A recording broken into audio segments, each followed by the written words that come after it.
నమస్తే.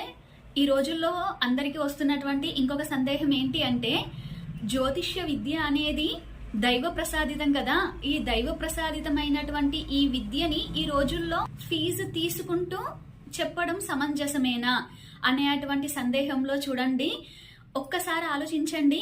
మన ఈ భూ ప్రపంచం మీద దైవ ప్రసాదితం కానటువంటి విద్య ఏదైనా ఉందా? అసలు ఏది లేదు కదా. అన్ని భగవంతుడి చేత ప్రసాదింపబడినవే. కానీ ఒకప్పటి కాలంలో ఎలా ఉండేది అంటే, అది రాజుల కాలంలోనే అవ్వచ్చు, లేదా ఏదైనా విద్య అంటే చదువు నేర్పించేటువంటి టీచర్స్ అవ్వచ్చు, వైద్యాన్ని అందించేటువంటి వైద్యులు అవ్వచ్చు, కళలని నేర్పించేటువంటి కళాకారులు అవ్వచ్చు. అంటే ఏదైనా కూడా వారి వారి యొక్క శక్తిని అనుసరించి అది ఫ్రీగా సర్వీస్ చేసేవారా? అంటే ఉన్నత కుటుంబంలో పుట్టిన వాళ్ళైతేనేమో కొద్దిగా ఫ్రీ సర్వీస్ చేసేవారు, లేదు అంటే ఎదుటి వారు ఎంత ఇస్తే అంత తీసుకొని సర్వీస్ చేసేవారు. లేదా రాజుల కాలంలోనైతే రాజులే వారి వారి పోషణని భరించేవారు కాబట్టి ఆయా గ్రామాలకి అలా వాళ్ళు సర్వీస్ అందించేవారు. అందులో మన జ్యోతిష్య విద్య కూడా అలానే వచ్చేది.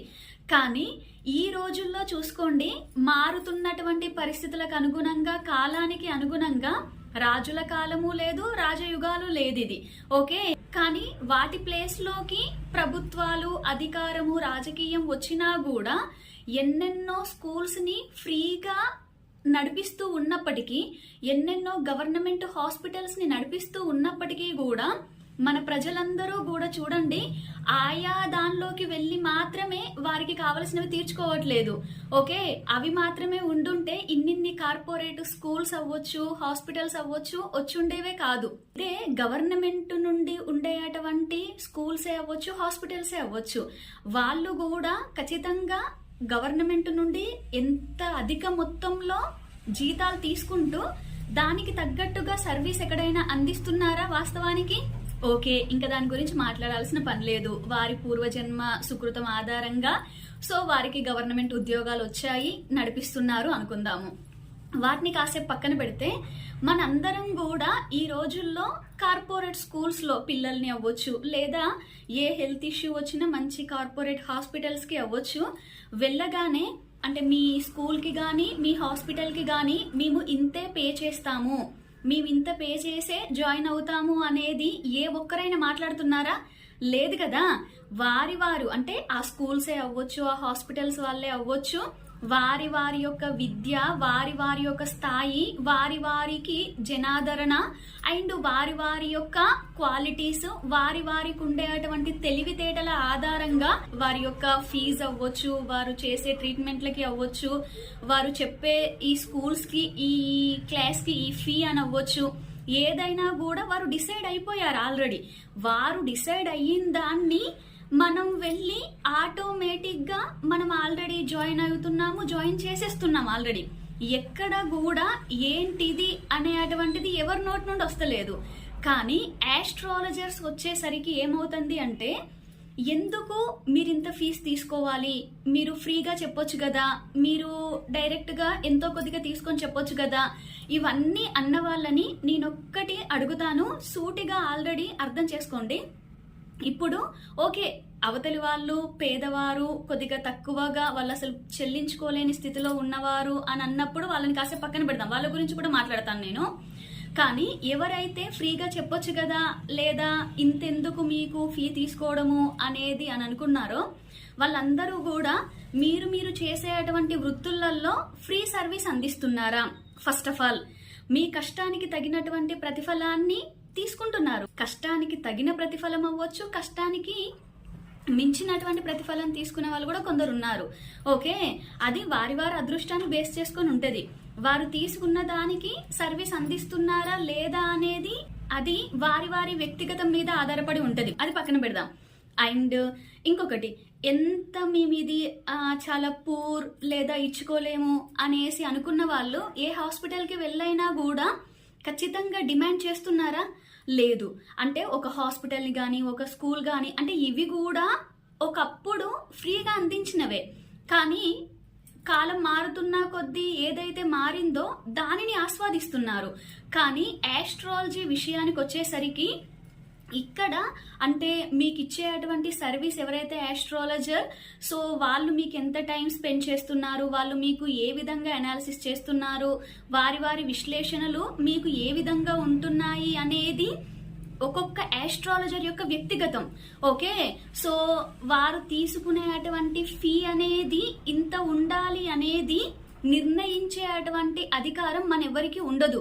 ఓకే, ఎవరి ఎంత టాలెంట్ ఉంది, ఎవరు ఎంత టైం కేటాయిస్తున్నారు, ఎవరు ఎంతగా చెప్తున్నారో వారు నిర్ణయించి పెట్టుకుంటారు అది. ఓకే, సో దానికి మనం వెళ్ళినప్పుడు ఆ సర్వీస్ వాళ్ళు అందించలేకపోతే అది వారి కర్మ. ఓకే, అది ఒక ఆస్ట్రాలజీలో మాత్రమే కాదు, మిగిలిన ఏ వృత్తిలోనైనా కూడా.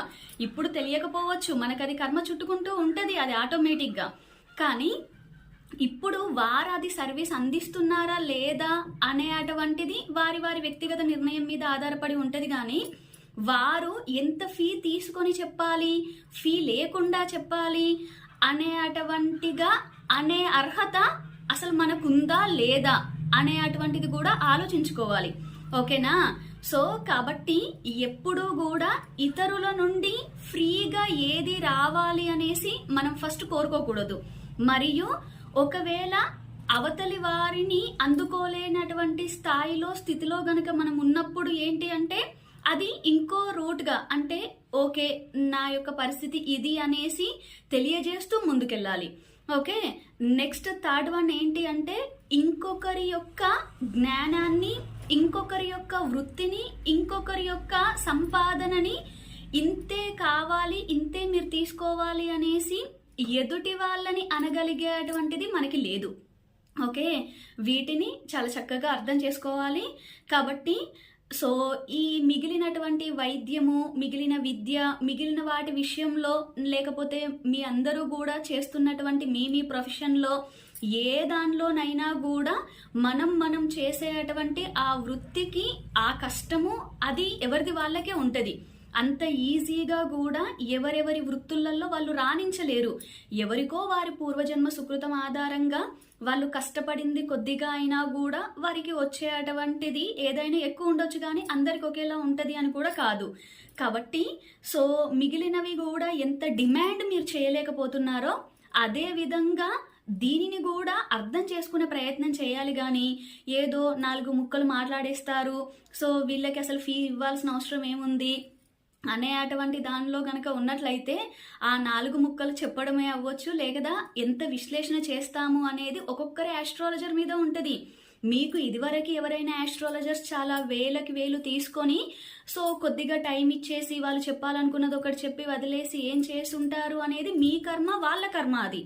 కానీ అందరూ అలానే ఉంటారు అని అనుకోవడం కూడా సరి అయింది కాదు.